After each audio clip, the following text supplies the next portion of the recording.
বান্দা যেন বলল 70 বছর মাওলা চেষ্টা করছি আপনারে দেখবো দেখবো বলে, 50 বছর চেষ্টা করছি আপনারে দেখবো দেখবো বলে।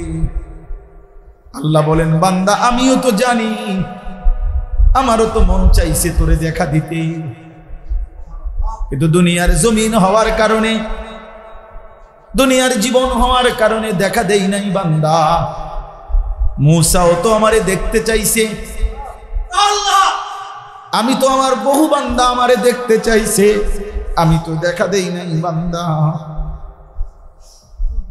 আজ 70 বছরের দুঃখ মুছায় দেব, আজ 50 বছরের দুনিয়ার দুঃখ মুছে দেব বান্দা। আজ দেখ,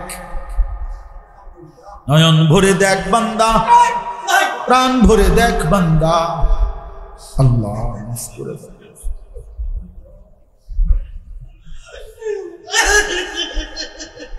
আল্লাহ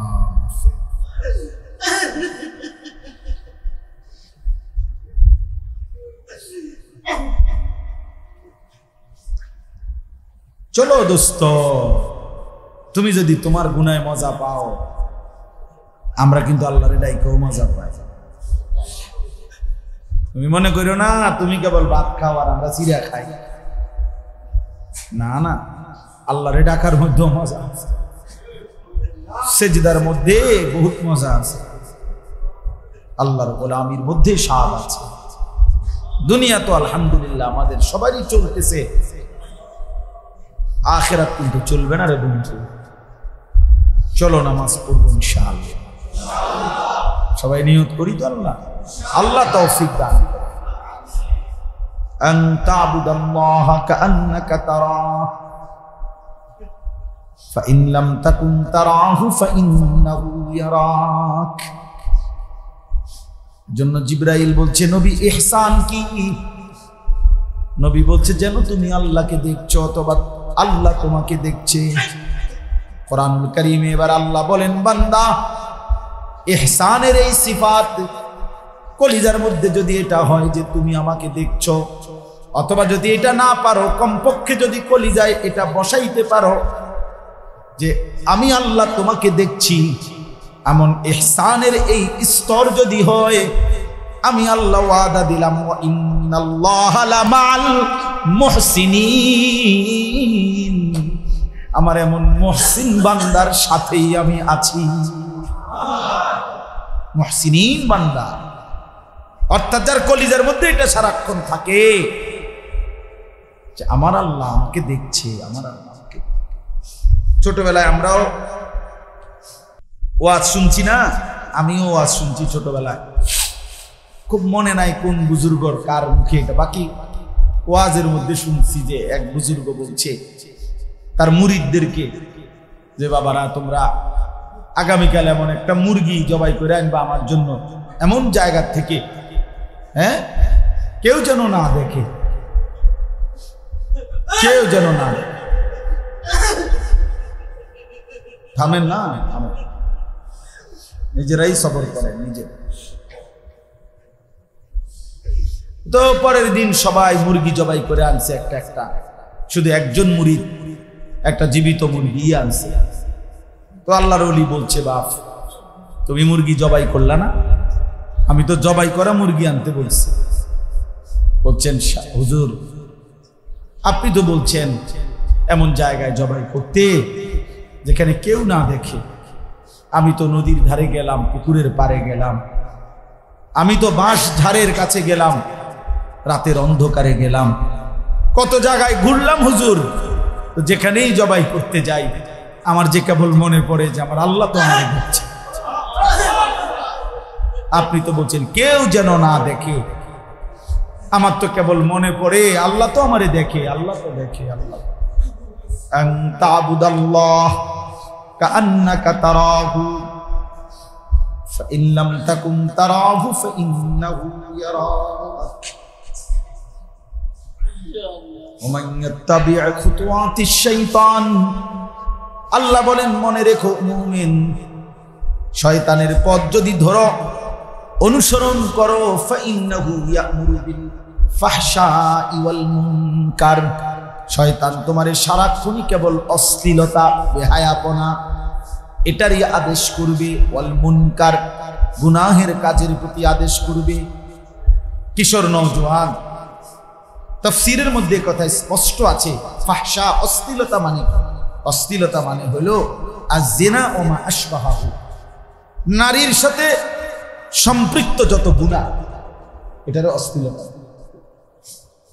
নারীর সাথে যত রকমের গুনাহ হইতে পারে নারীকে কেন্দ্র করে, ছবি, নাচ, গান, জিনা, ব্যভিচার, ছুঁয়ে দেখা, ধরে দেওয়া, স্পর্শ করা, অবৈধ ভালোবাসা, প্রেম, পার্কে, বিনোদনে, গোপনে, একাকিত্বে, মোবাইলে, বাস্তবে, নারীকে নিয়ে যত রকমের গুনাহ হইতে পারে, নারীকে নিয়ে যত নাফরমানি হয়, খোদার কসম এটাকে বলে অশ্লীলতা, বেহায়াপনা, অসভ্যতা।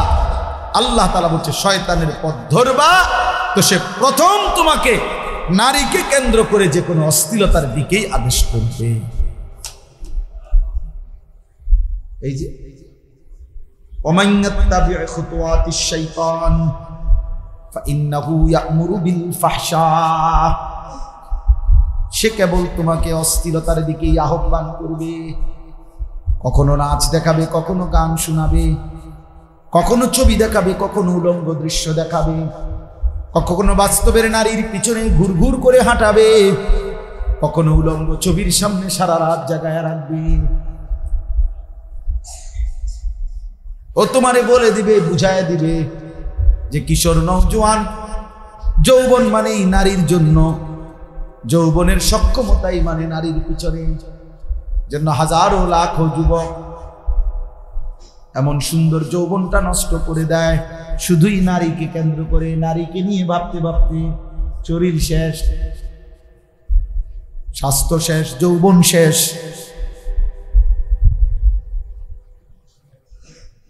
হ্যাঁ, আমরা তো শত শত জানি। আগের দিনে ছোটবেলায় আমরা ওই বাজারের মধ্যে দেখতাম ক্যাম্পাসারে ওষুধ বেচে, হালুয়া বেচে, মলম বেচে, হালুয়া। আমিও ছোটবেলায় এগুলো অনেক শুনছি। ক্যাম্পাসাররা বা ছোট্ট ছিলাম প্রাইমারি থেকে, আমার বনজামার বাড়িতে যাইতাম। বাজারের দিন বনজামার বাজারে বড় দোকান আছিল, দোকানের শনিবার আর মঙ্গলবার বাজার আছিল। বাজারের দিন এই ক্যাম্পাসার আসতো গোল হইয়া, আর এগুলো বলতো বিভিন্ন কথা, তো এগুলো মুখস্থ করতাম, শুনতাম। তো এই জন্য বললাম, ওরা তখন দেখতাম নাউযুবিল্লাহ অনেক কাহিনী কইতো, অমুক ছেলেরই হয়েছে, অমুক বেটারই হয়েছে, তমুক বানে, এটা শুনাইতো আর যে আমার ওষুধে এই উপকার হয়েছে। এরকম শত শত নওজোয়ানের কাহিনী তো আমরা জানি, যাদের জীবনের স্বাভাবিক সক্ষমতা নাই, জিনা করে, ব্যভিচার করে, নিজের হাত অসভ্যতার পিছনে নষ্ট করে শরীরের স্বাভাবিক সক্ষমতা হারিয়ে ফেলেছে। সেজন্য একটা যুবক হলো মনে রাখো, হাসির বিষয় না। ব্যক্তিগতভাবে যেহেতু তোমরা অনেক নওজোয়ান বসছো, তোমাদের কাছে এটা অনুরোধ, তোমরা এই সিফা টাইট প্যান্ট পরো না। প্যান্ট পরা অকাট্যভাবে হারাম না, প্যান্ট পরা অকাট্যভাবে নাজায়েজ না, কিন্তু ইসলামের যে মৌলিক নীতিমালা, ইসলামের যে মৌলিকত্ব, ঢিলে ঢালা হওয়া, পূর্ণভাবে সতর ঢাকা, এবং সতর কাপড় দিয়ে ঢাকার পরও যেন অবয়ব আকৃতি একদম বোঝা না যায়, এরকম খেয়াল রাখলে স্বাভাবিকভাবে কেউ যদি প্যান্ট পরে ঢিলে ঢালা, তো এটা না জায়েজ না, হারাম না। হ্যাঁ, আল্লাহওয়ালা বুজুর্গ উলামায়ে কেরাম, ওনাদের ইত্তেবা অনুসরণ হলো না আর কি, কিন্তু ফি নাফসিহি হারাম নয়। কিন্তু এইটা তো গুনাহ যে আমি এতটা টাইট করলাম যার দ্বারা আমার রান, হাঁটুর উপরের ভাগ, কোমর এবং নিতম্ব এটা বোঝা যায়, অবয়ব একদম আকৃতিটা বোঝা যায়। এজন্য দয়া করে দোস্ত, একজন সুস্থ স্বাভাবিক মানুষের, মুসলমানের পোশাকের প্রতি যত্নবান হওয়া উচিত। আল্লাহ তাআলা এটাই বলছেন, পোশাকের দুইটা উদ্দেশ্য, ইউয়ারি সাওআতিকুম ওয়া রিশা। আল্লাহ তাআলা বলেন পোশাকের দুইটা উদ্দেশ্য। এক নাম্বার হলো পোশাক তোমাদের লজ্জা ঢাকবে, দুই ওয়া রিশা, পোশাক তোমাদের সৌন্দর্য বাড়াবে। তাহলে পোশাক তোমাদের লজ্জাও ঢাকা, পোশাক তোমাদের সৌন্দর্য বাড়াবে। তাহলে এক মানুষের পোশাকের প্রথম উদ্দেশ্য, আল্লাহ কোরআনে বলছেন আমি নাজিল করছি পোশাক, আমি পরায়ে দিছি আদমকে পোশাক, আমি পরায়ে দিছি হাওয়াকে পোশাক। আর আমি আল্লাহর উদ্দেশ্য ছিল প্রথম লজ্জা ঢাকা। যেন আমি শক্ত করে বললাম, ওই যে উনারে আমি বলতে নিষেধ করছি এই কারণে যে আমি বলি, অন্য কেউ না বলি। এটা অনেক সময় হয় কি, এটা আমার একটা অভিজ্ঞতা,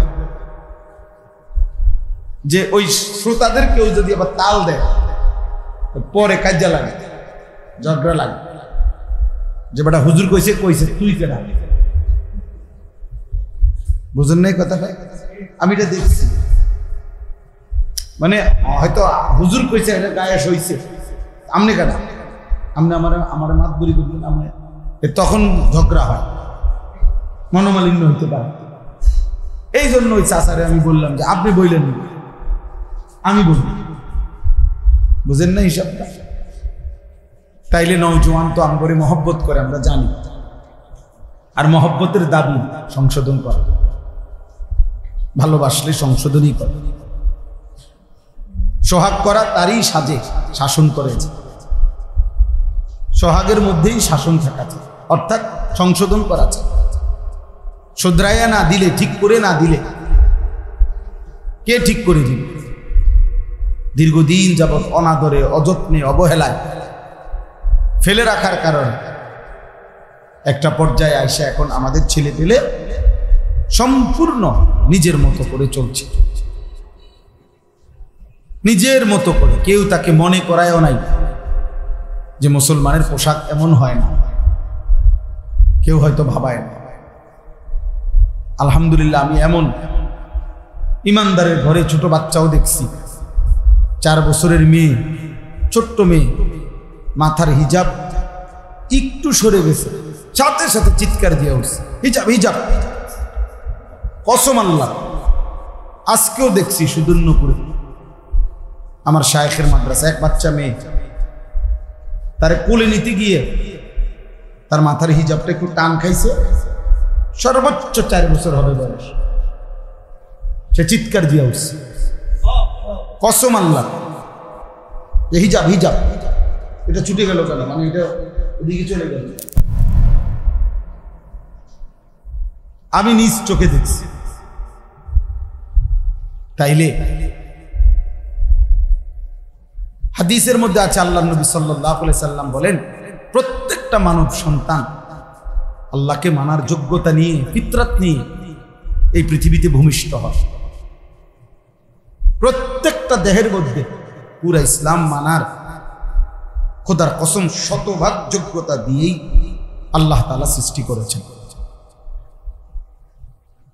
ওই ভাই এটা ঘুরা নেয়, চলে ফালতু কথা, ফাজলামি করতে আসছো এখানে। তো প্রত্যেকটা মানব সন্তান ফিতরাত, ফিতরাত মানে স্বভাবজাত যোগ্যতা। গরম লাগলে আমাদের গায়ে অনুভব হয়, ঠান্ডা লাগলে আমাদের গায়ে শীত অনুভব হয়, এটা আমাদের স্বভাবজাত সৃষ্টিগত যোগ্যতা, ঠিক না? তো ঠিক স্বভাবগত সৃষ্টিগত যোগ্যতা হলো ইসলাম মানা, দিন মানা, আল্লাহকে মানা। আল্লাহ তাআলা বলেন, ওই রকম সক্ষমতা দিয়েই আমি আল্লাহ আমার বান্দার শরীরটা সাজাইছি।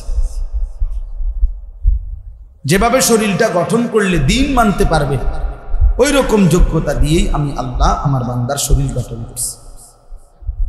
ফিতরাতাল্লাহিল্লাতী ফাতারান নাস আলাইহা, আল্লাহ তাআলা বলেন আমি আল্লাহর দেওয়া ফিতরাত, আমি আল্লাহর দেওয়া যোগ্যতা দিয়েই আমি আল্লাহ মানুষকে সৃষ্টি করেছি। এবং আরো বড় কথা হলো আল্লাহ বলছে লা তাবদীলা লিখালকিল্লাহ, আমি আমার সৃষ্টির মধ্যে এই যোগ্যতা কোনোদিনও বদলাবো না। 90 বছর পরেও যদি বান্দা বিগত 90 বছরও কোনোদিন আমার সেজদা দেয় নাই, এরপরেও যদি সেজদা দিতে চায় কোনোদিন, তো এমন হবে না যে গত 90 বছর সেজদা না দিতে দিতে এখন আর তার কোমরই বাঁকা হয় না, হাঁটুই বাঁকা হয় না, এমন হবে না। আল্লাহ বলেন 90 বছর পরেও আমার বান্দা চাইলে আমাকে সেজদা দিতে পারে। আমি তার এই যোগ্যতাটা কি করব না, নষ্ট করব। আমি তার এই যোগ্যতাটা নষ্ট করব। যালিকা দ্বীনুল কাইয়্যিম, আল্লাহ বলেন এটা আমি আল্লাহ তাআলার অকাট্য দ্বীন, আমার অকাট্য ফয়সালা, যে আমি সৃষ্টিগত যোগ্যতা মৃত্যু পর্যন্ত নষ্ট করি। এটাও আল্লাহ তাআলার কি পরিমাণ ইহসান। কত মেশিন, কত পার্টস আছে দীর্ঘদিন অব্যবহৃত হওয়ার কারণে এমন লক্ষ্যচক্র হয়েছে, এটা আর কোনো কাজে করে না, এটার লাগাইও কোনো কি নাই, লাভ নাই, এটা একেবারে বাদ হয়ে গেছে ব্যবহার না করতে করতে। তো এমন হয় না যে দীর্ঘ 10 বছর 20 বছর 30 বছর আল্লাহকে ভুলে থাকার কারণে এখন আর রুকুই দিতে পারে না, সেজদাই দিতে পারে না। আল্লাহ বলেন না, আমি আল্লাহ তাআলা আমার সৃষ্টিগত যোগ্যতা নষ্ট করি। এই জন্য প্রিয় ভাই বাবা, আল্লাহ তাআলা আমাদেরকে দিন মানার যোগ্যতা দিয়ে সৃষ্টি করেছেন, আল্লাহকে মানার যোগ্যতা দিয়েই সৃষ্টি করেছেন। পোশাকের ব্যাপারে আমরা আমাদের মহিলাদেরকে আল্লাহ তাআলাই সৃষ্টিগতভাবে আল্লাহ তাআলাই পোশাক পুরা শরীর ঢাকার জন্য আল্লাহই আদেশ করছে, এবং সে পরিমাণ সক্ষমতা আল্লাহ তাআলা তাদের দেহে দিয়েছে। এই জন্য তীব্র প্রচন্ড গরমের মধ্যেও নারী বোরকা পরে চলতে পারে, অথচ আমরা গেঞ্জি গায়ে চলতেও কষ্ট। কিভাবে সম্ভব? আল্লাহ তাআলা তার শরীরের মধ্যে ওই পরিমাণ ভারসাম্যতা দিয়েছে, সৃষ্টিগত যোগ্যতা দিয়েছে। সৃষ্টিগত রান্নাঘরের চুলার সামনে যে রান্না করে মহিলারা 3-4 ঘন্টা, আমি বহুদিন এই 2-4 মিনিট দাঁড়াইয়া দেখছি, আমার বিবির পাশে দাঁড়াইয়া, আমার পক্ষে সম্ভব না। এটার গরমের হাটে আমার গায়ে সহায়, একটা ডিমবাজি করবো এই ধৈর্য আমার কপালে জুট, আমার দিয়ে কথা বুঝলেন? তাহলে কথার কথাই বলবো, এখান দিয়ে আসেন, এখানে আসেন, এখানে আসেন,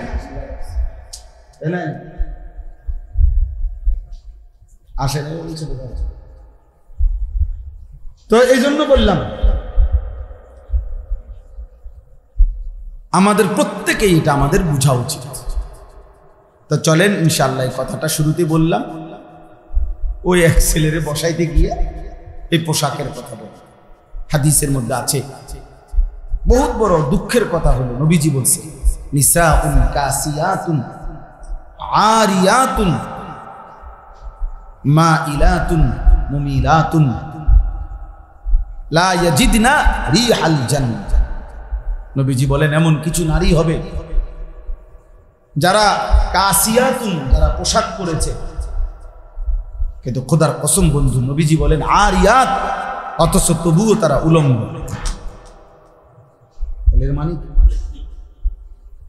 এর মানে কি? তাই গায়ে তো পোশাক অথচ উলঙ্গ। নবীজি বলছে, হাদিস, বিশুদ্ধ হাদিস, কাসিয়াতুন আরিয়াতুন, পোশাক পরিধান সত্ত্বেও উলঙ্গ, মাইলাতুন মুমিলাতুন, যারা নিজেরাও পুরুষদেরকে তাদের দিকে আকর্ষণ করে, পুরুষও তাকে নিজের দিকে আকর্ষণ করে। মনে হয় যেন মহিলাও পুরুষকে ডাকে ইশারায়, পুরুষও যেন মহিলাকে ডাকে ইশারায়।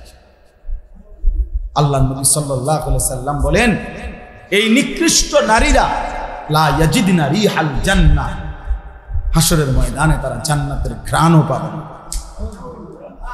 অথচ নবীজি বলছেন, অথচ 500 বছরের রাস্তা, 500 বছরের দূরত্ব যদি জান্নাত থাকে, তবুও জান্নাতি বান্দা 500 বছরের রাস্তা দূরে থাকতেই জান্নাতের ঘ্রাণ নাকে পেয়ে যায়। কিন্তু এই নাফরমান নারী, সে জান্নাতের ঘ্রাণও পাবে না। তাহলে সে কতটা দূরত্বে জান্নাত, কতটা দূরত্ব। দুনিয়াও তেমন কোনো অর্জন হয় নাই। যত লক্ষ মানুষ তাকে দেখছে বেপর্দা বেহায়া নারীকে, হ্যাঁ, তেমন কোনো অর্জন নাই। বরঞ্চ লোভের দৃষ্টিতে, উপভোগের দৃষ্টিতে, কামাতুর দৃষ্টিতে, শাহওয়াতের দৃষ্টিতে, অসভ্য নজরে পুরুষ তাকে দেখছে। তাহলে এখানেও তো তার কোনো ফায়দা নাই, এখানেও তো কোনো অর্জন নাই, আখিরাতেরও কোনো অর্জন নাই। একেবারেই হতভাগা নারী, দুর্ভাগা, একবারেই দুর্ভাগা, বেপর্দা নারী, আসলেই বদনসিব। দুনিয়ায় বা কি জুটলো, আখিরাতে তো কিছুই জুটবে না, কিছুই জুটবে না। এজন্য দোস্ত, পোশাক গুরুত্বপূর্ণ। এমন প্যান্ট পরো না যে প্যান্ট এতটা টাইট, ঢিলে ঢালা প্যান্ট, 8-7 স্বাভাবিক পোশাক পরলে ভালো। পোশাক একটি গুরুত্বপূর্ণ। এখানে আছে কোরআন শরীফের, এর পরেই আছে এই সূরা, ইয়া বনি আদমা খুযু যিনাতাকুম ইনদা কুল্লি মসজিদ। হে বনি আদম, প্রতিটা সেজদার সময়, প্রতিটা নামাজের সময়, আল্লাহর সামনে প্রতিটা উপস্থিতির সময় তোমরা তোমাদের সৌন্দর্যময় পোশাক, তোমাদের পোশাকের সৌন্দর্যতা গ্রহণ করো, আল্লাহ বলছে। এজন্য তাফসীরের মধ্যে আছে, কোন ব্যক্তি, কোন দুনিয়ার সামান্য মেহমান, অতিথি, যে কোনো কারোর সামনে যদি সে এমন পোশাক পরিধান করে যেটা দিয়া সে তার কাছে যাইতে লজ্জাবোধ করে, বরং একটু পোশাক বদলায় লয়, জামা বদলায় নেয়,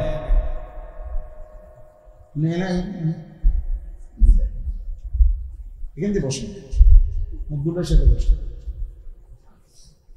আমি তো দেখছি না। আল্লাহ, তো মুফাসসিরিনে কেরাম, ফুকাহায়ে কেরাম বলেন, এরকম পোশাক পরে, অর্থাৎ যে মনে করেন আপনি একটা গেঞ্জি গায়ে, এই সময় বাড়িতে আপনার একজন লোক আসছে, একটা ডাকতেছে, স্বাভাবিকভাবেই তো আপনি বলতেছেন যে শার্টটা দাও, কে জানি আসছে। তাহলে বোঝা গেল আপনি শুধু এই গেঞ্জি গায়ে দিয়ে এই আদনা লোকটার সামনে যাইতে লজ্জাবোধ করছেন। তো ফুকাহায়ে কেরাম বলেন, যে পোশাকে, যে অবস্থায় সাধারণ মানুষের সামনে যেতে লজ্জাবোধ করে, ওই পোশাকে মহান আল্লাহ পাক আরশে আজিমের মালিক তার সামনে কেমনে দাঁড়ায়, তার সামনে কেমনে দাঁড়ায়। এজন্য আমাদের অসংখ্য মানুষ, মাঝ বয়সী, বুড়া মানুষ, মধ্যবয়স্ক লোকদের ওই বদভ্যাস, গেঞ্জি গায়ে দিয়ে নামাজ পড়ে, গামছা কান্দে দিয়ে নামাজ পড়ে, বুঝেন নাই? গেঞ্জি গায়ে দিয়ে, গামছা গায়ে দিয়ে নামাজ। আপনার বাড়িতে কোনো মেহমান আসলে ড্রয়িং রুমে, সামনের রুমে, সোফার রুমে গামছা কান্দে দিয়েই তো বসবেন না, মহান আল্লাহ পাকের সামনে সিজদা দিতে আসবেন। বলেন, এই জন্য মুফাসসিরিন, ফুকাহায়ে কেরাম বলছেন, একেবারে এই যে কোনোই ঢাকে না, এরকম হাফ শার্ট, মানে এই যে এখানে পর্যন্ত গেঞ্জি, এইটা পরেও নামাজে দাঁড়ানো মাকরুহ, অপছন্দনীয়। বরং পুরাটা ঢাকাওয়ালা ফুল শার্ট পরা উচিত, ফুল জামা। এটা খেয়াল করবে, অভ্যাস করলেই সহজ, অভ্যাস করলেই সহজ। গরম হইলে কি হইছে, গরম আপনি গেঞ্জি খুলে তো আর, জামা খুলে তো আর গরম কমাইতে পারতেন, গরম তো গরম, শীত তো শীতে। অতএব আমাদের এটা উচিত পোশাকের ব্যাপারে যত্নবান হওয়া। কোরআনুল কারীমে আল্লাহ বলছেন, ওয়ালিবাসুত তাকওয়া যালিকা খাইর। আল্লাহ তাআলা বলছে তাকওয়ার পোশাক, এটাই সর্বোত্তম। এই কথার দুই অর্থ। এক অর্থ হইল যে তার বাহ্যিক শরীর পোশাকে আবৃত করছে, আর যে ভেতরের শরীর মানে অন্তরাত্মা তাকওয়া দিয়ে সজ্জিত করেছে, তো সে যেন তার ভেতরটা তাকওয়ার পোশাক লাগাইছে, বাহিরটা ইসলামী পোশাক লাগাইছে। আল্লাহ তাআলা বলেন এই অন্তরাত্মা গুনাহমুক্ত তাকওয়ার পোশাক অন্তর সজ্জিত করা, যালিকা খাইর, এটাই উত্তম, এটাই উত্তম, এটাই উত্তম।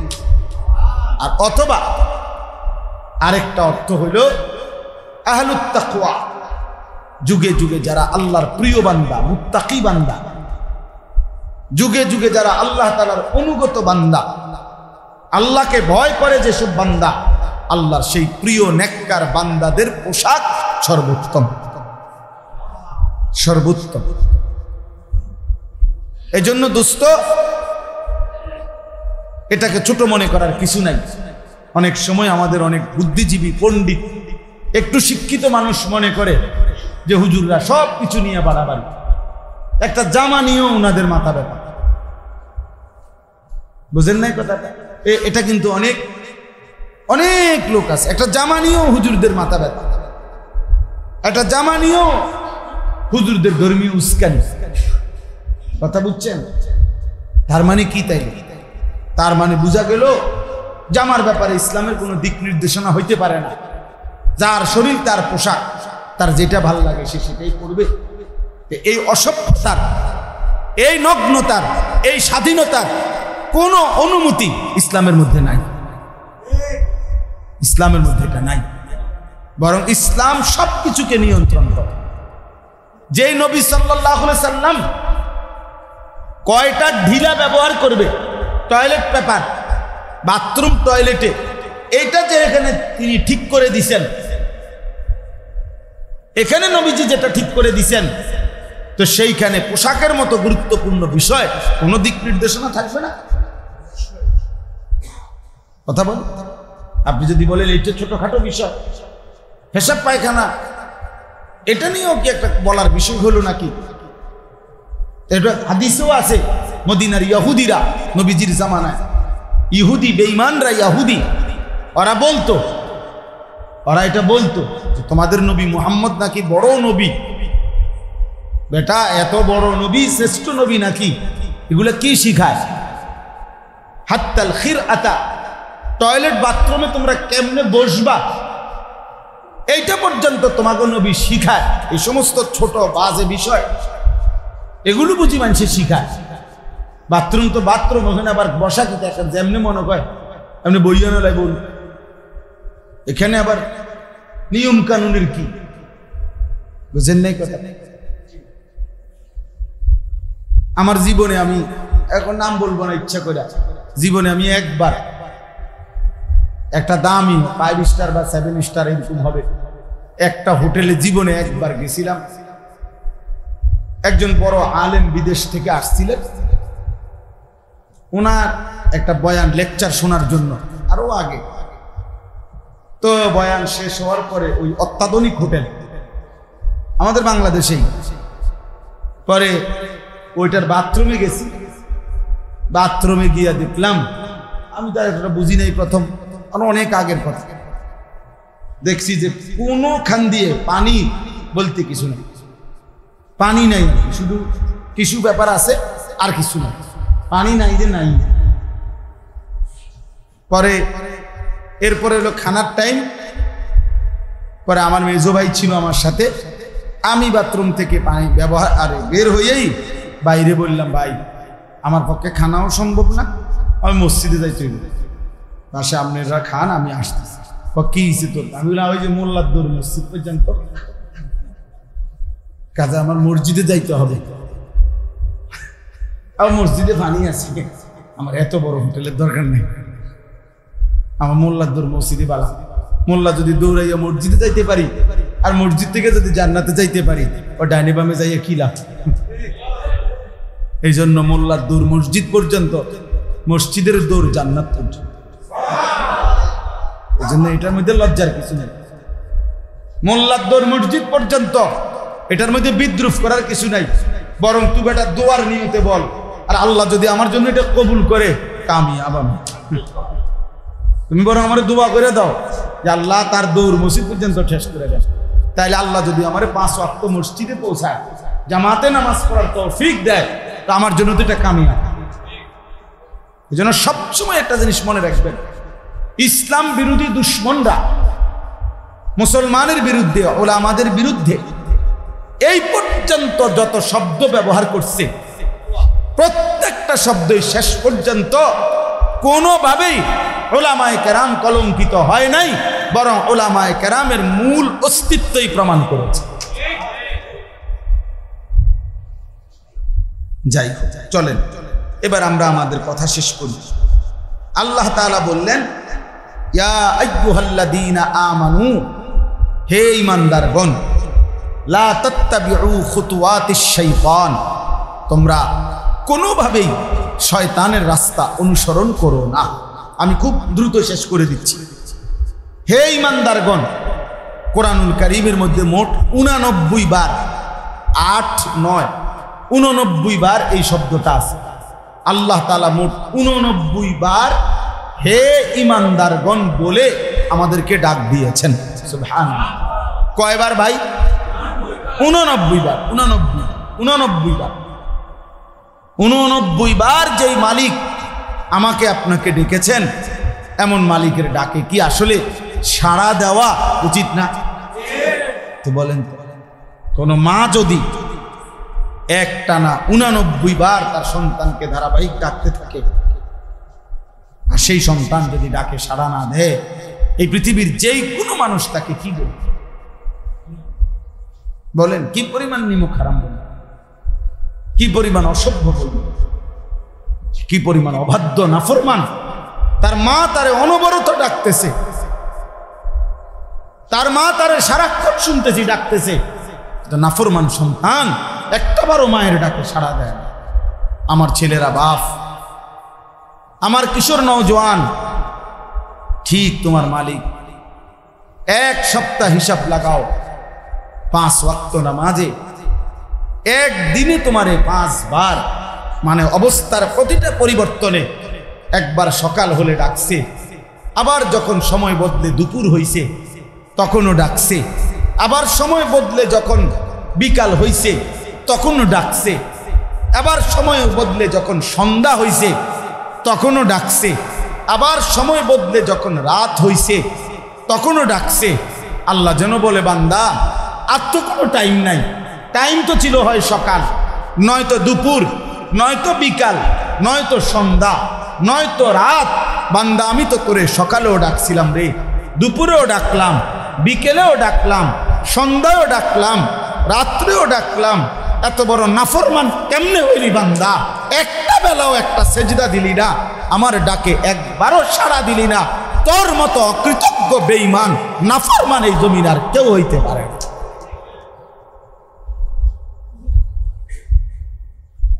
জন্য বেনামাজির মতো বেহায়া, অসভ্য, বেনামাজির মতো নির্লজ্জ আর কেউ নেই, বেনামাজির মতো জানোয়ার আর কেউ নেই। জানোয়ার আর কেউ, নিকৃষ্ট জানোয়ার এটা।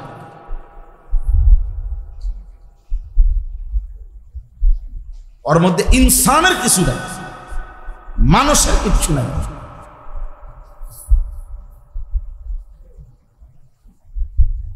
ইনসানের কিছু নেই, মানুষের কোনো আইটেমে নাই। ব্যাপার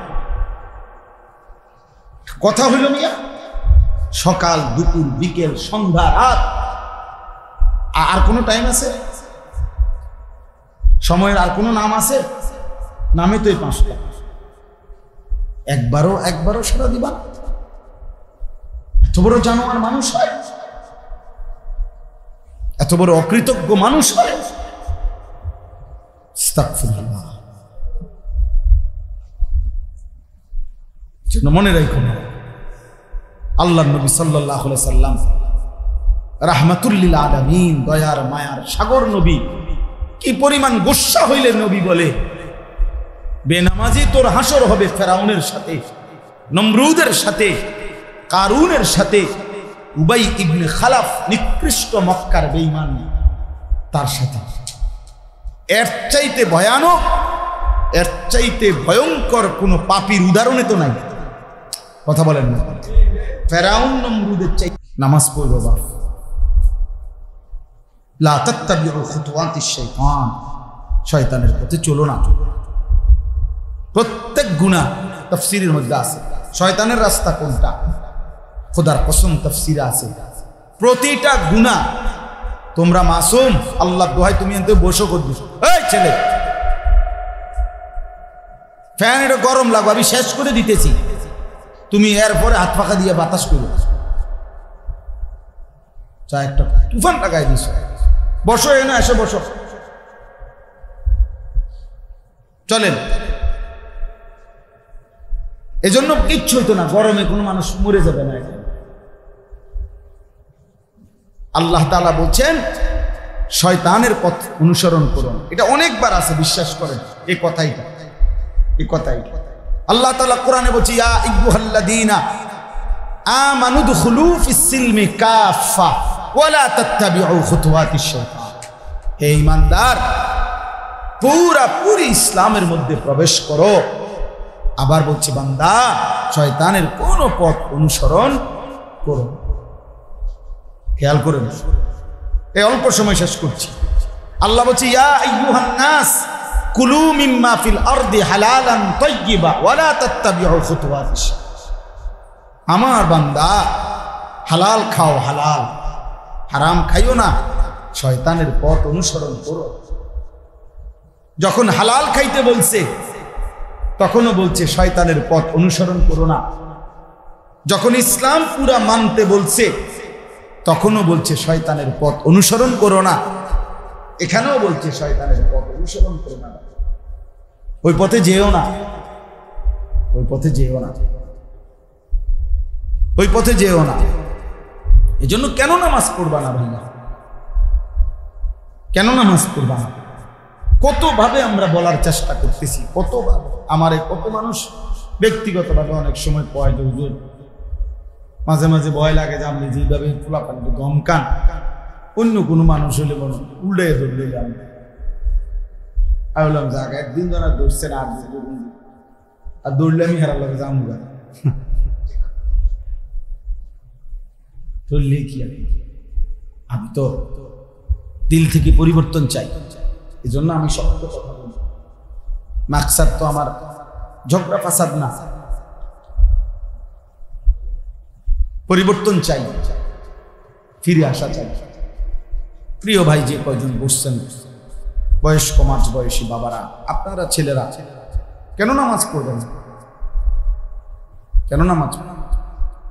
আল্লাহ নবী সাল্লাল্লাহু আলাইহি সাল্লাম তো শুধু নামাজের কথা শেষ করে নাই, বরং বলছে উম্মত এভাবে ইবাদত করবা, আন তা'বুদাল্লাহা কাআন্নাকা তারাহু, যেন তুমি আল্লাহকে দেখছো। ফা ইন লাম তাকুন তারাহু ফা ইন্নাহু ইয়ারাক, ওইটাও যদি না পারো কমপক্ষে এতটুকু যে আল্লাহ তোমাকে দেখছে।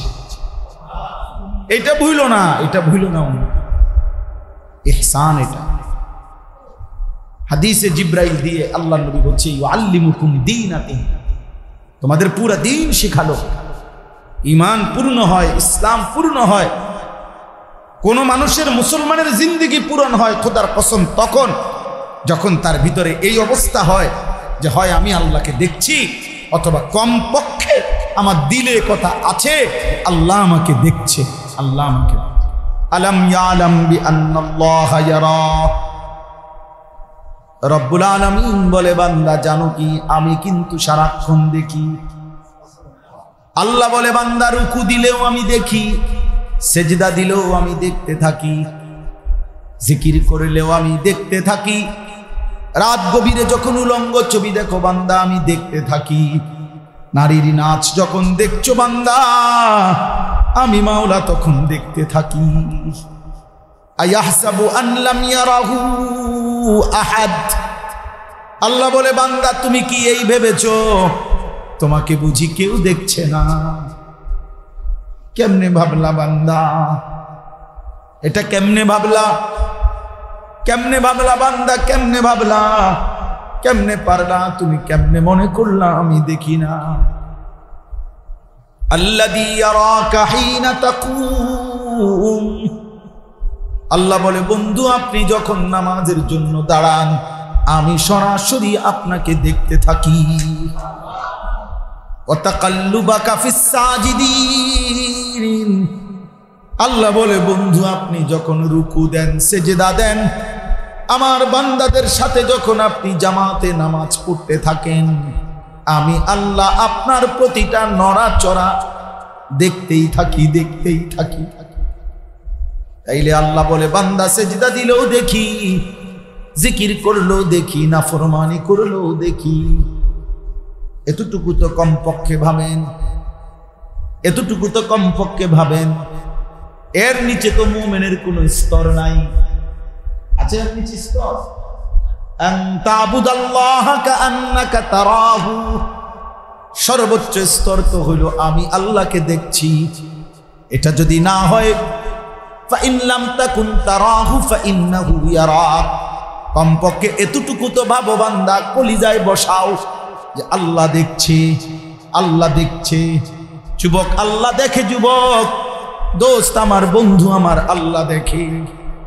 নারীর ছবি যখন দেখো তোমারে আল্লাহ দেখে, উলঙ্গ নাচ যখন দেখো আল্লাহ তোমারে দেখে। ফজরের নামাজ না পড়ে যখন ঘুমাও বান্দা, দোস্ত আমার আল্লাহ কিন্তু আল্লাহ দেখে। প্রতিটা অসভ্যতা আল্লাহ দেখে, হারামের প্রতিটা রোজগার আল্লাহ দেখে, হারামের প্রতিটা লোকমা আল্লাহ দেখে, নারী পুরুষের অবাধ মেলামেশা আল্লাহ দেখে, বেহায়া নারীর বেপরদিগি আল্লাহ দেখে, নাফরমানের প্রতিটা নাফরমানি আল্লাহ দেখে কিনা? দেখে। উচিত তো ছিল আমি আল্লাহকে দেখছি। আমার শায়েখ আল্লামা মুফতি মুশতাকুর নবী কাসিমি আজকের বয়ানে বলছে, আজকে আসরের পরে শুনছি হুজুর বলছে সেনাবাহিনীর সদস্য আর্মি 25 বছর প্রতিদিন প্র্যাকটিস করে, প্রতিদিন তার ট্রেনিং এগুলো প্র্যাকটিস করে। কেন? যদি কোনোদিন যুদ্ধ বাস্তবে প্র্যাকটিক্যাল শুরু হয়, ওই প্র্যাকটিক্যাল বাস্তব যুদ্ধের দিন যাতে করে সঠিকভাবে যুদ্ধ করতে পারে, এজন্য প্র্যাকটিস চালু রাখে। কত বছর? 25 বছর প্রতিদিন, ঠিক না? আল্লাহ তাআলা বলে বান্দা এই দুনিয়ার জমিনে প্র্যাকটিস করতে থাকো। কেউ 60 বছর, কেউ 70 বছর, কেউ 50 বছর এই প্র্যাকটিস করো। আমি আল্লাহকে দেখছি মনে হয়, প্র্যাকটিস চালু রাখো। আমি আল্লাহ ওয়াদা দিলাম হাসরের ময়দানে প্র্যাকটিক্যাল আমি আল্লাহ তোমারে দিদার দিয়ে বলবো বান্দা এবার বাস্তবে দেখো।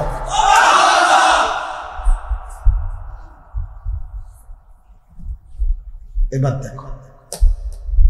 বহুদিন বান্দা প্র্যাকটিস করছো, আমারে দেখি মনে হইছে, আজ তো দেখো। ইলা রাব্বিহা নাযিরা। কোরআনুল কারীমের মধ্যে আছে আল্লাহ বলে আমার জান্নাতি বান্দা সরাসরি আমি আল্লাহকে দেখবে। নবীজি সাল্লাল্লাহু আলাইহি সাল্লাম বলেন বান্দা যখন আল্লাহকে দেখবে পুরা জান্নাতের কোটি কোটি নিয়ামত ভুলে যাবে।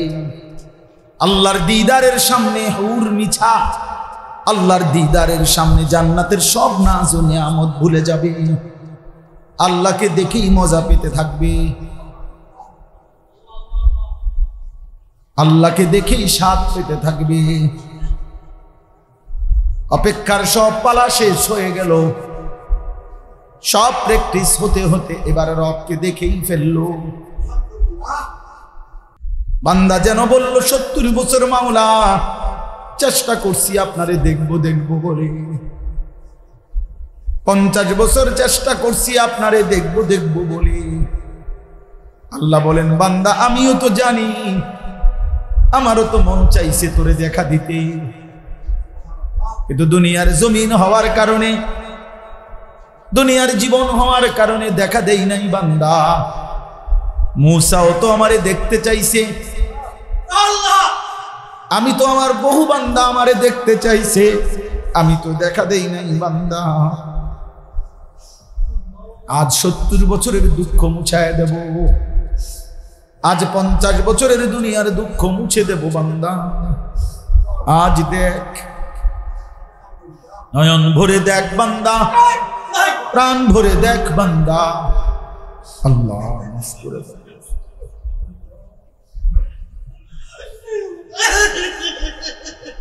আল্লাহ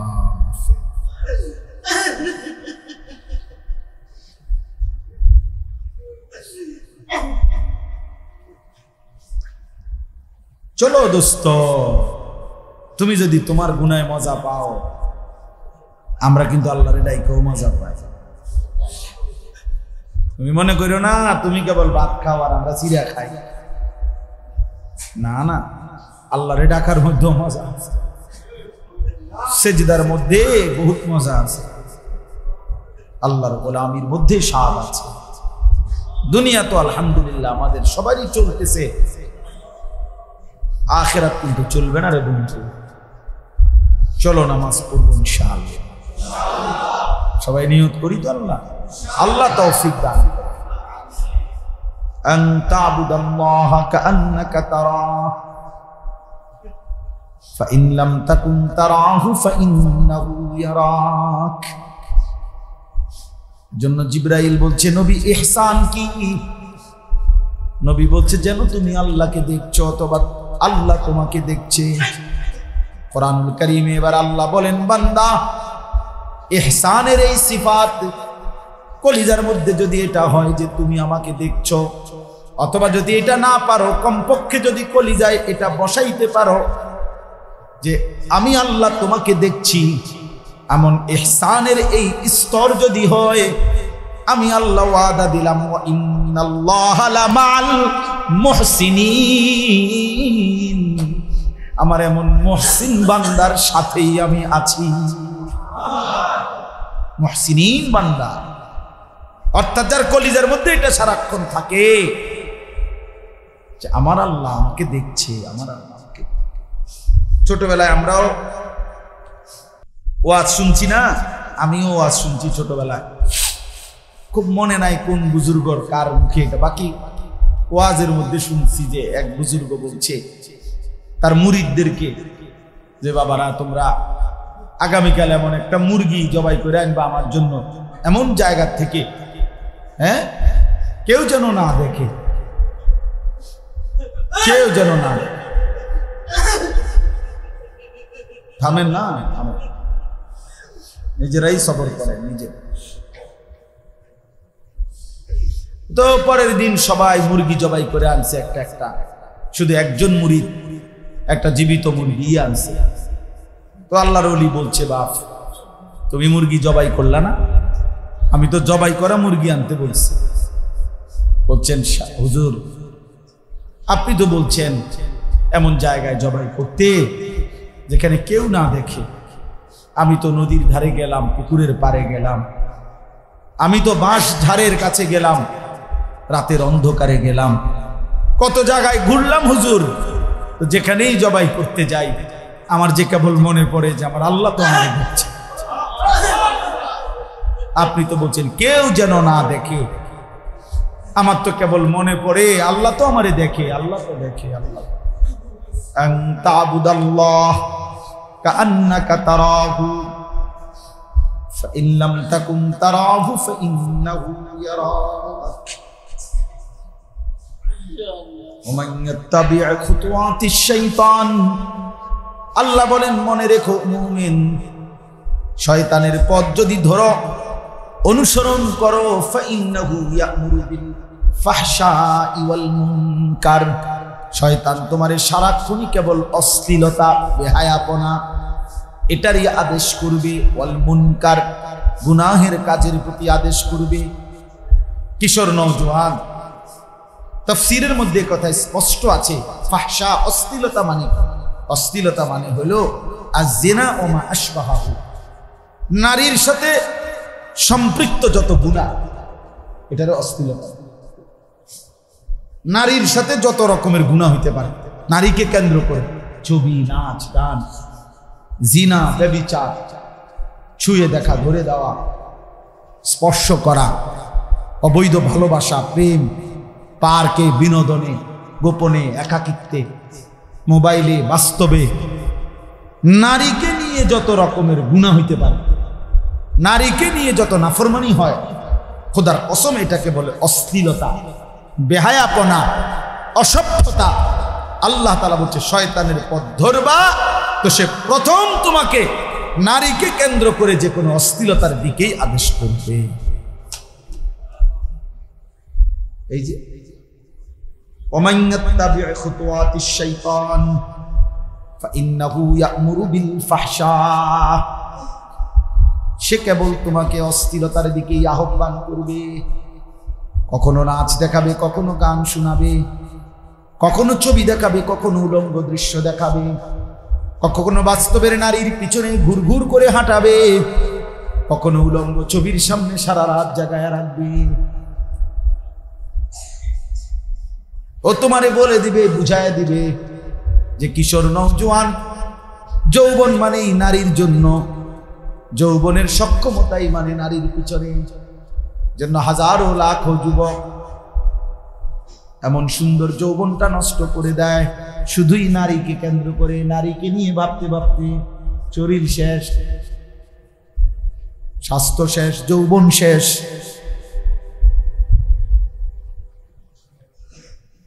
হ্যাঁ, আমরা তো শত শত জানি।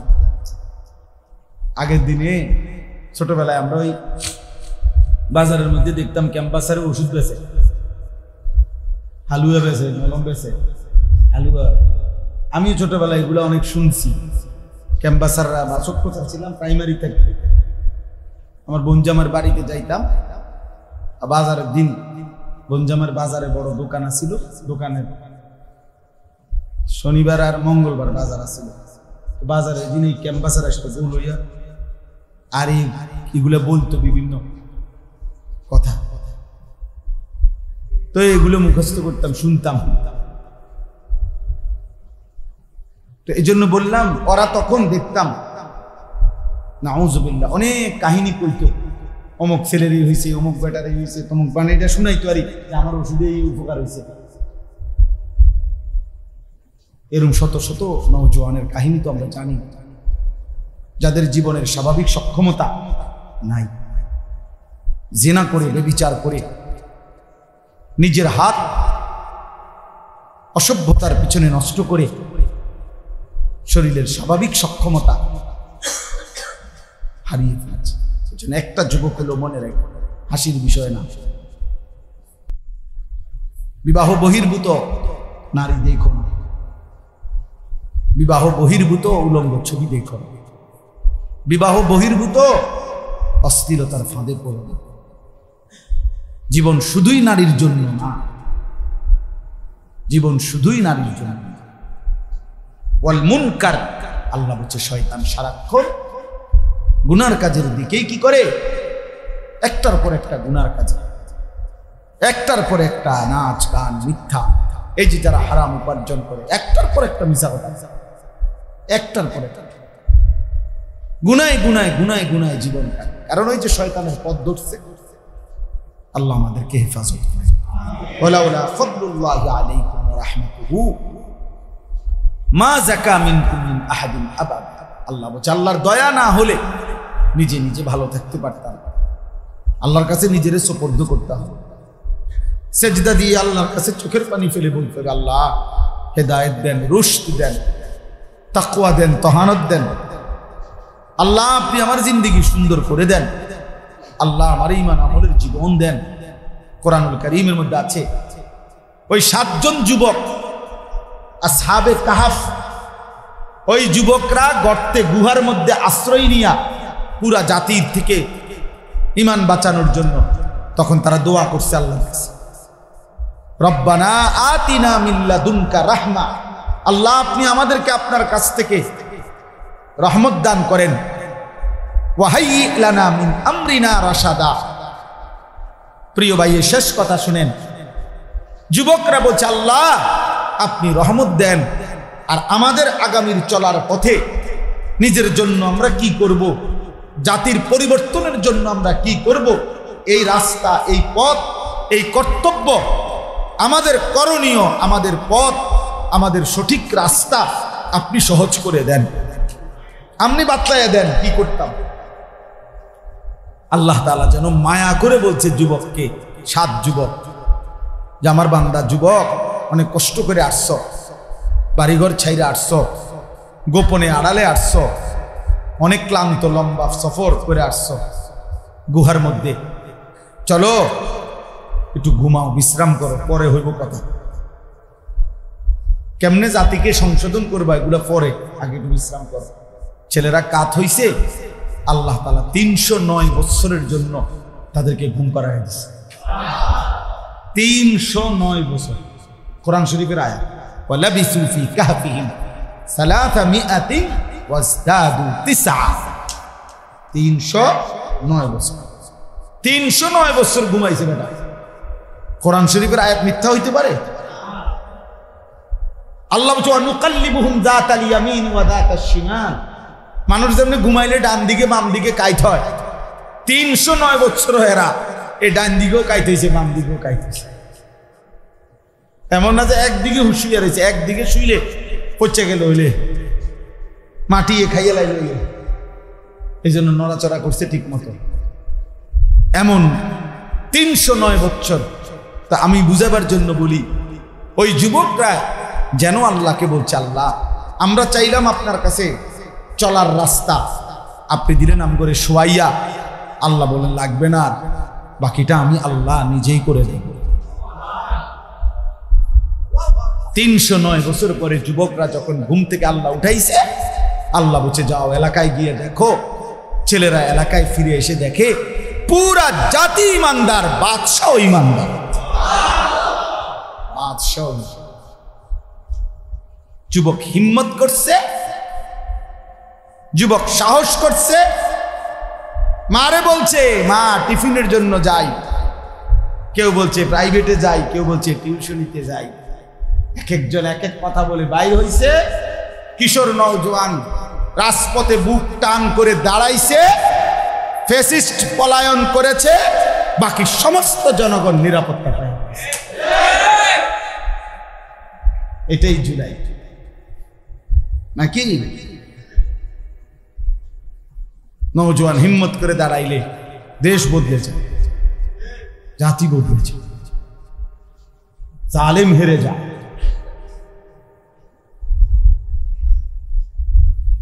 এজন্য ইনশাআল্লাহ কিশোর নওজোয়ান মুসলমানের যুবক ঘুরে দাঁড়াবে, ইসলামের পতাকা উড়বে ইনশাআল্লাহ, ইনশাআল্লাহ, ইনশাআল্লাহ। ফিলিস্তিনও বিজয় হবে, গাজার বিজয় হবে, সময়ের ব্যবধান, সময়ের কি হবেই হবে ইনশাআল্লাহ। এজন্য আজকে এতটুকুই কথা। আমরা প্রত্যেকে ইনশাআল্লাহ, আপনারা আসলে কষ্ট করে মসজিদে আসছেন, মোবারকবাদ, সবর করছেন। তো আমার আজকে কথা এটাই, আমরা কেউ ছোটবেলা থেকে বলা যায় সব সময় সব ক্লাসে ও ফার্স্ট বয় ছিল, ভালো ফলাফল করছে, সবসময় মেধাবী ছিল। আলহামদুলিল্লাহ। কুষ্টিয়া ইসলামী ইউনিভার্সিটি থেকে অনার্স মাস্টার্স করা, কওমি মাদ্রাসা থেকে দাওরায়ে হাদিস পাশ করা, সরকারি আলিয়া মাদ্রাসা থেকে কামিল পাশ করা। আলহামদুলিল্লাহ। এজন্য ব্যক্তিগতভাবে মৌলানা ইয়াহিয়া, আমরা যে ফিকির করি দ্বীনে কাজের, এক্ষেত্রে আমার সার্বক্ষণিক ঘনিষ্ঠ সহযোগী। আল্লাহ তাআলা তার মাঝেও আল্লাহ তাআলার দয়ায় বরকত দান করেন। অনেক শ্রদ্ধেয় উলামায়ে কেরাম, আমি এটা আগেও বলছি, ব্যক্তিগতভাবে নবীনগরেই একটু ব্যতিক্রম, যেখানে আমি সবসময় অনেক উলামায়ে কেরামকে সঙ্গে পাই। যখনই আসি অনেক উলামায়ে কেরাম, যাদের প্রত্যেকের সাথে বলা যায় আমার ঘনিষ্ঠ সম্পর্ক,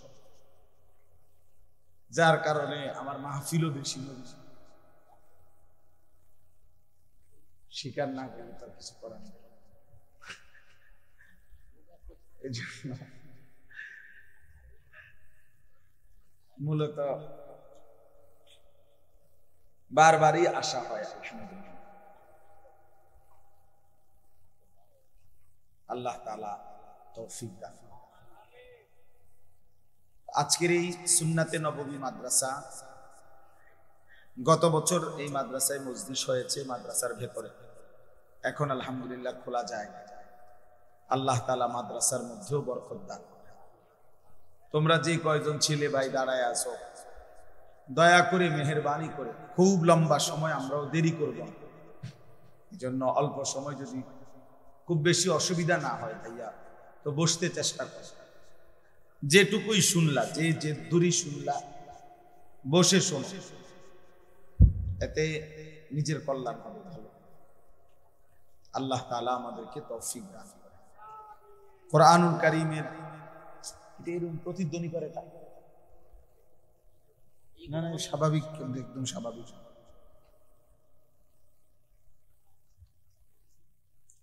18 নম্বর পারা, 24 নম্বর সূরা, সূরা নূর।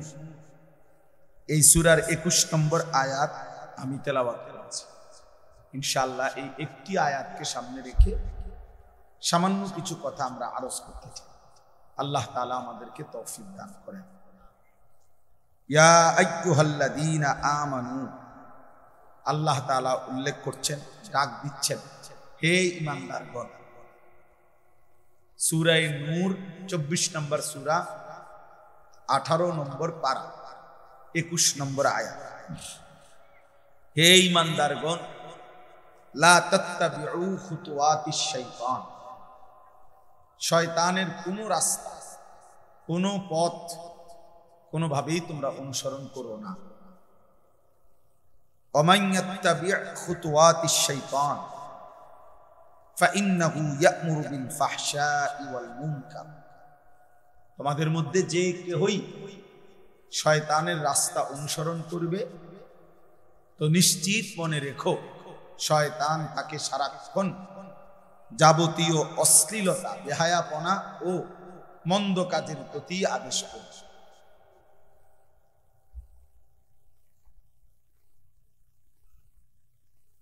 ওয়ালাউলা ফাদলুল্লাহি আলাইকুম ওয়া রাহমাতুহু মা যাকা মিনকুম মিন আহাদিন আবাদা। এরপর আল্লাহ তাআলা বলেন, কেউ যদি নিজে নিজে বলো যে না আমি নিজেই ভালো হয়ে চলবো, আমি সব বুঝি, আমারটা আমি ঠিক মতো চলবো, আল্লাহ তাআলা বলেন না। যদি আল্লাহ তাআলার অনুগ্রহ এবং দয়া মায়া কোন বান্দার প্রতি না হয়, তাহলে কশ্চিন কালেও কখনোই কেহই নিজেই নিজেকে পবিত্র বানাইতে পারবে না, নিজেই নিজেকে পবিত্র পরিশুদ্ধ করতে পারবে। ওয়ালাকিন্নাল্লাহা ইউযাক্কি মান ইয়াশা, বরং আল্লাহ তাআলাই যাকে ইচ্ছে করেন তিনিই কেবল তাকে পবিত্র করে থাকেন। আল্লাহু সামিউন আলিম, আল্লাহ তাআলা বলেন আল্লাহ তোমাদের সব কিছুই শুনতেছেন, সব কিছুই জানতেছেন। এই ছেলে, এই কথা বলো না, একটা কথা বলবে না, একদম সাবধান, খামখেয়ালি বেটা এখানে, একদম চুপ থাকো, কথা বলো না। বাবা একটা ছেলেও না, বাবা তোমার কথা থাকলে আর একটু দূরে যাও।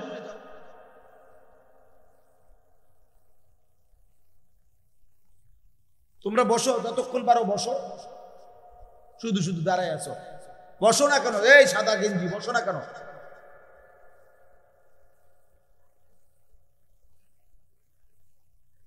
সিপা প্যান্ট হলে টানা দিয়ে বসো, লম্বা করে বসো, কি করবা? সিপা প্যান্ট পরো না বাবা, এই টাইট যে স্কিন যে প্যান্ট, যে বিশ্বাস করো বাবা, এটার চেয়ে অসভ্যতা আর কিচ্ছু না। আমার এই কথাটা আপনি কথা বললেন, একদম কথা বলবেন না, সাবধান। এর চাইতে অসভ্যতা আর কিচ্ছু হতে পারে। এটা একেবারেই বোকামি ছাড়া আর কিচ্ছু না। সুস্থ স্বাভাবিক রুচি সম্পন্ন কোন মানুষের পোশাক নাই। ঐতিহাসিক কথা হলো, আফ্রিকার গোলাম কৃতদাস, তাদেরকে দিয়ে সবচেয়ে কষ্টের কাজ, ভারী কাজ পরিশ্রমের কাজ করানো হতো, দিবা রাত্রিতে তাদেরকে দিয়ে অতিরিক্ত ভারী পরিশ্রমের কাজ করানো হতো।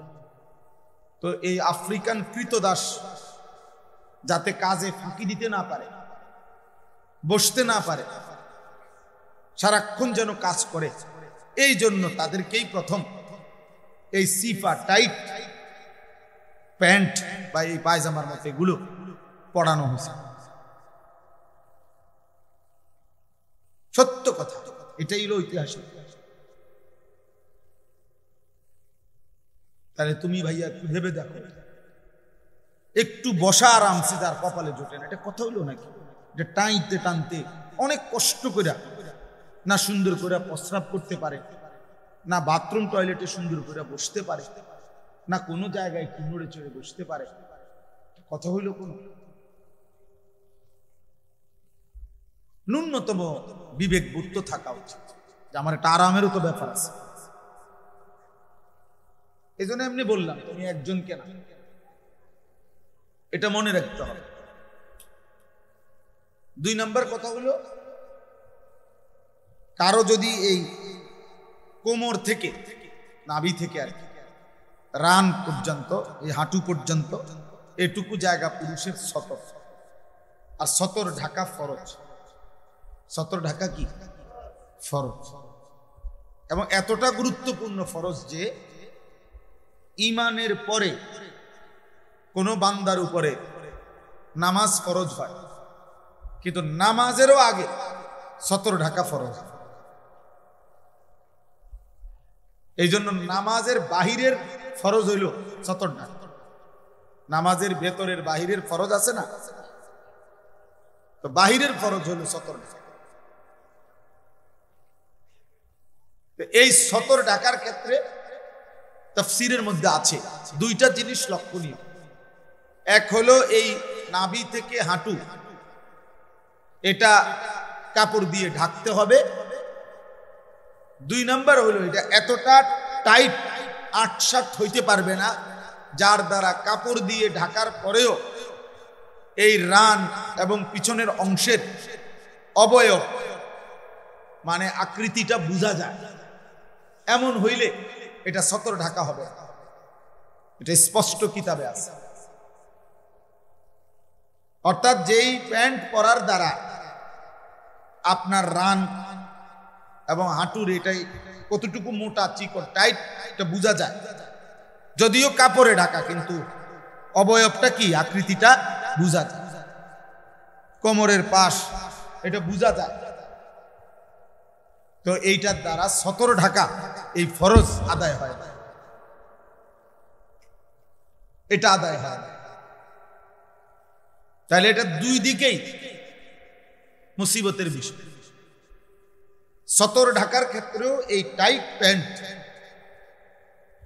ক্ষতিকর, সতর ঢাকার এই ফরজ আদায় হয় না ঠিক মতো।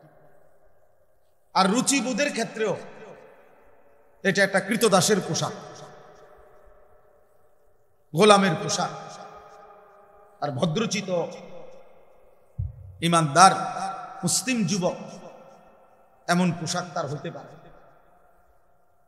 যার আত্মমর্যাদা আছে। পোশাক একটি গুরুত্বপূর্ণ বিষয়, মনে রাখতে হবে। পোশাক ফ্যাশন নয়, শুধু পোশাক কোনো মানুষের তৈরি না। কোরআনুল কারীমের মধ্যে সূরা আরাফের মধ্যে স্পষ্ট আছে, মহান আল্লাহ পাক রব্বুল আলামিন বলেন, আমি আল্লাহ আমার বান্দার জন্য পোশাক আমি নাজিল করেছি।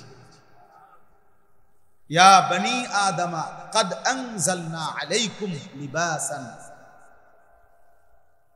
ছেলেরা মনোযোগ দিয়ে শোনো ভাই, আল্লাহ তাআলা বলছেন, হে বনি আদম, কদ আনজালনা আলাইকুম লিবাসান, আমি আল্লাহই তোমাদের জন্য, এই যে এখন বৃষ্টি আল্লাহ নাজিল করে, হোক বৃষ্টি, যদি ওয়াজ নাও করতে পারি কোনো অসুবিধা নেই, মালিকের প্রতিটা ফয়সালাতেই আমরা রাজি।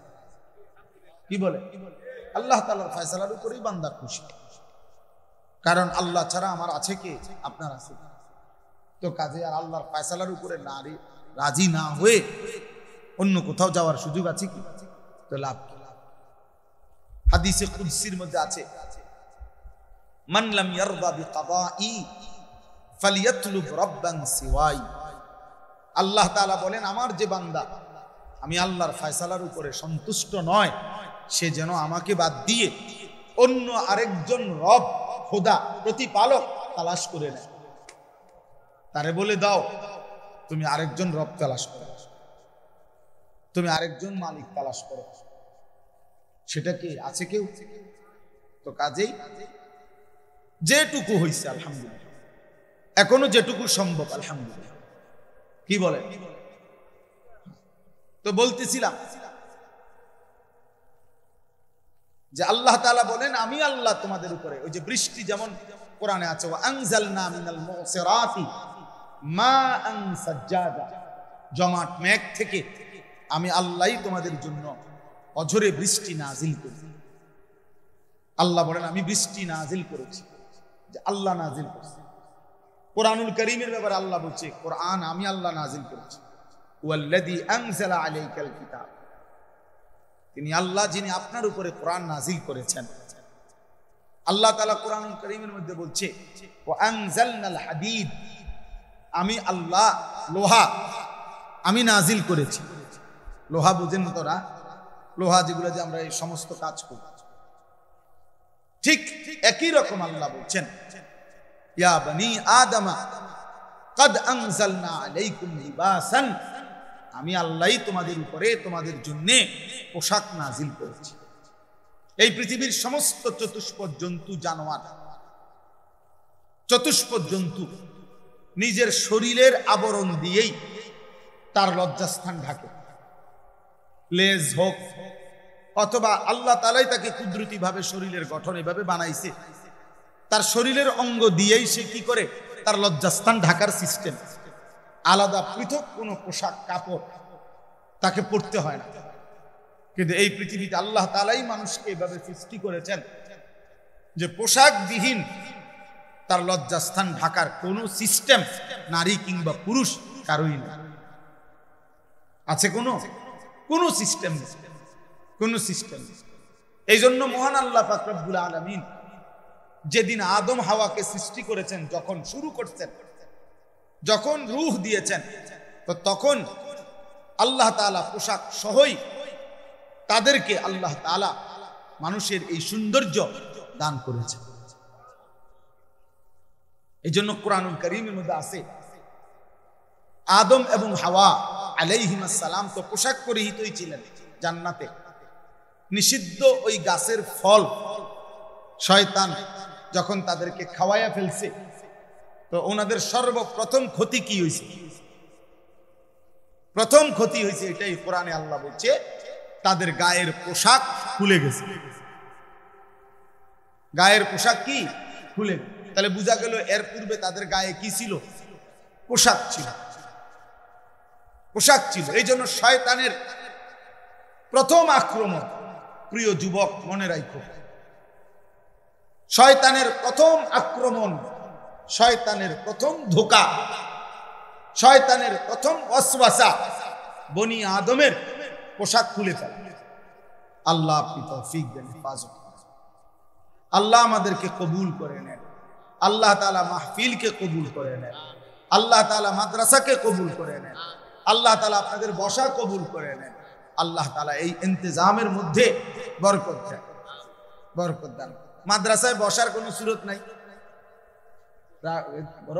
চলো তো মাদ্রাসায় চলো, যে কয়জন বসতে পারে বসুন, চলো চলো মাদ্রাসায় যাও, ইনশাআল্লাহ মাদ্রাসায় যান। যাদের শুনছেন বান্দা বাইরেও আমারটাই জমিন, তো সেখানে বসলা, তো আমি মালিক পছন্দ করলাম, তো চলো আমার ঘরেই বসতে। এই জন্য এটা নিঃসন্দেহে আল্লাহ তাআলার মহব্বতেরই প্রমাণ। কাজে আমরা আলহামদুলিল্লাহ আল্লাহর শুকর আদায় করি। তো আমি বলতেছিলাম এখানে আছে, ফালাম্মা যাকা আশ-শাজারাতা বাদাত লাহুমা সাওআতুহুমা ওয়া তাফিকা ইয়াখসিফানি আলাইহিমা মিন ওয়ারাকিল জান্নাহ। আদম এবং হাওয়া যখন ওই নিষিদ্ধ গাছের ফল খেলেন তখন তাদের লজ্জা খুলে গেল, মানে তাদের আবরণ পোশাক খুলে গেল, উন্মোচিত হয়ে গেল। আল্লাহ তাআলা বলেন উভয়ই খুব দ্রুত গতিতে জান্নাতের গাছের পাতা ছিঁড়ে নিজেদের লজ্জা ঢাকতে শুরু করলেন। তাহলে এই জন্য বললাম কোরআনুল কারীমের মধ্যে কথা স্পষ্ট আছে সূরা আরাফে, যে শয়তানের প্রথম আক্রমণ শয়তান আদমের পোশাক খুলে ফেলছে। এই জন্য এখানে কোরআনুল কারীমে দেখেন একেবারে স্পষ্ট কোরআন শরীফের আয়াত, আল্লাহ তাআলা বলেন ইয়া বনি আদমা লা ইয়াফতিনান্নাকুমুশ শাইতানু কামা আখরাজা আবাওয়াইকুম মিনাল জান্নাহ। আল্লাহ তাআলা বলেন হে বনি আদম,